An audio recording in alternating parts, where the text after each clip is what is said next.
jina la Yesu ninakushukuru kwa ajili ya siku ya tatu ya maombi yetu ya mfungo wa siku 21. Mungu wetu ni mwema, Mungu wetu ni mkuu mno. Ninashukuru Mungu kwa ajili ya kutupa kibali siku ya tatu ya mfungo ya maombi yetu ya siku 21.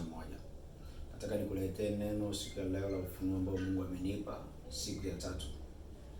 Biblia inasema katika kile kitabu cha Isaya 41 mstari wa 21. Biblia inasema, haya leteni maneno yenu, asema Bwana, toeni hoja zenye nguvu, asema mfalme wa Yakobo.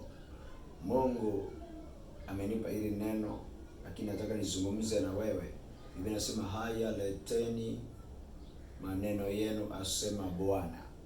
Tunapoendelea na kipindi kizuri cha maombi ya mfungo, ni vizuri uwe umejiwekea malengo, uwe umejiwekea vitu vya kuombea kwenye huu mfungo. Kumbuka, usiingie kwenye huu mfungo